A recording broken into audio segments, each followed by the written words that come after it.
Welcome to Andy's Garage. I'm Andy Phillips. Today I want to talk about overdrive in your vehicle. I want to talk about what it is, when to use it, and when not to use it. So let's head outside. I have a couple vehicles with it, and we'll get started.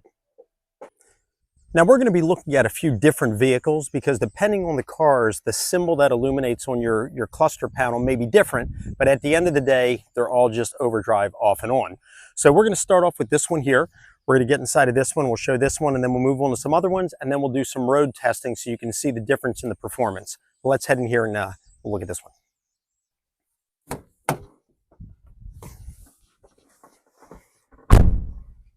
Now, a lot of times the overdrive off and on is located on your automatic transmission shifter, and you'll have a button on there. Take a look. This little button underneath the shifting button right here, that's your overdrive button to toggle it off and on. So in this particular vehicle, when we push the button, it's going to show overdrive off. And just to give you just a quick definition, basically what overdrive is, that is your highest gear in your vehicle. And what happens is it allows you to get into that gear when overdrive is on, which gives you better fuel economy on your vehicle because you're able to use lower RPMs and you're able to ride at a higher gear. So therefore you get better gas mileage. When your overdrive is off, for example, I have a vehicle that we're going to look at soon. It's a Ford Focus. It has the power shift automatic transmission, which is 6 gears. When overdrive is off, you only access 5 gears. So when your overdrive is on, that allows you to get into the 6th gear, which gives you better fuel economy. But looking here, we're going to push the button and I'm going to show you what it'll look like on this cluster. You can see OD off. That means that overdrive is off. When it's not illuminated, overdrive is engaged. And by default on vehicles, the default mode is for overdrive to be on. So you would have to toggle it off if you needed to. And that's how it is on this vehicle. This one here is a Nissan Quest. But let's head into another vehicle over here. We're going to head into the Ford Focus and I'll show you what the symbol looks like in there.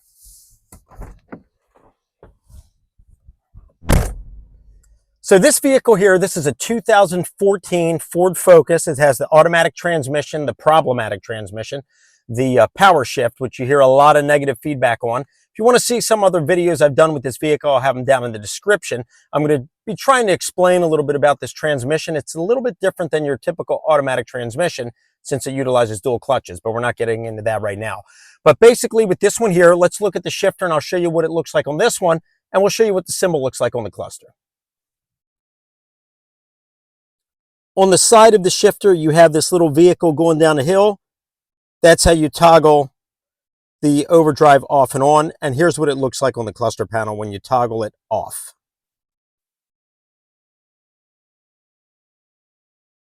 You see the little vehicle headed down the hill. That means that your overdrive is off. When we push it again, overdrive is on because it goes out. Off and on. Now you might be asking, when would you want to be turning overdrive off? Well, normally if you are on a steep hill and you need more power, if you're towing extra weight, things like that where you need higher, like more torque, that's when you want your overdrive off, because what will happen is you're going to ride your RPMs longer, so you're going to get more power out of it. However, you're not going to be that efficient with your fuel economy on your vehicle. So for example, with this vehicle that we're in right now, which is the Ford Focus that we talked about, it's a 6-speed. When the overdrive is off, we're only utilizing 5 speeds, so the 6-speed is locked out. Also, if you have overdrive off, you will also improve your braking if you're coming down a hill because you're kind of gearing lower like that.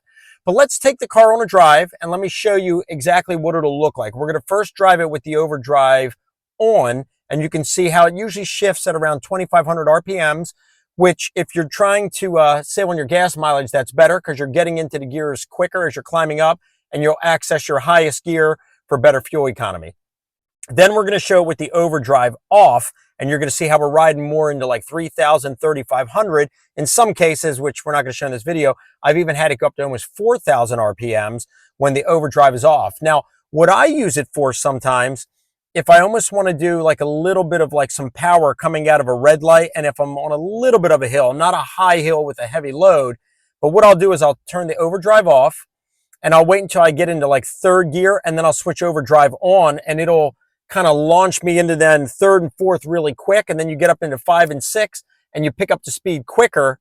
So even though you're getting a less fuel economy in those lower gears, you're getting into the higher gears quicker and then getting a better fuel economy. That's how I've been able to get this car up to 50 miles per gallon. If you want to see that video with this Ford Focus where I did that, I'll have that link across the top. But let's get this thing out on the road and let's show you what it looks like.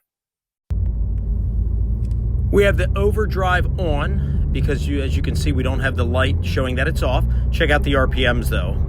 Roughly around 2,500, you're going to see it switch, and boom, just like clockwork, switch right over.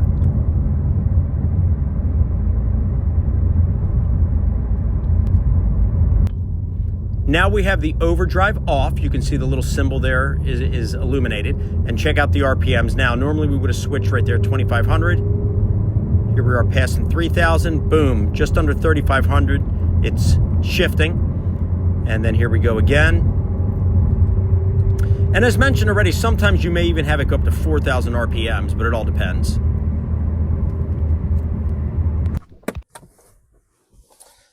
All right, well, that wraps up this video. Just wanted to do a quick video explaining what overdrive is, when to use it, when not to use it. Just to do a quick recap, basically when it's engaged, you're able to access your highest gear and allowing you to run at lower RPMs for better fuel efficiency and able to drive smoother and faster at that point. When overdrive is off, it disengages your top gear and allows you to ride at higher RPMs for more torque, for more power. If you're pulling, going uphill, if you're trying to slow down, going down a hill and you want more of that grab, that's what you want that for. With this particular vehicle here, which is a DCT transmission, dual dry clutch transmission, you can really feel the difference in the RPMs. When you're dealing with more of like a regular automatic transmission, it might not be as easy to notice, but either way, unless you're wanting that extra power for, uphill or pulling load, things like that, you want to have your overdrive on, which would mean that that light would be not illuminated at that point. You'll get better fuel economy, better speed, and be able to use your higher gears in your vehicle. So I hope that this video was informative for you, helped you out at least with understanding overdrive for your vehicle. Please send me any questions and comments. I would love to hear from you. And as always, I appreciate all the support. So please like the video, subscribe to the channel, check out some of my other videos. I'll see you next time.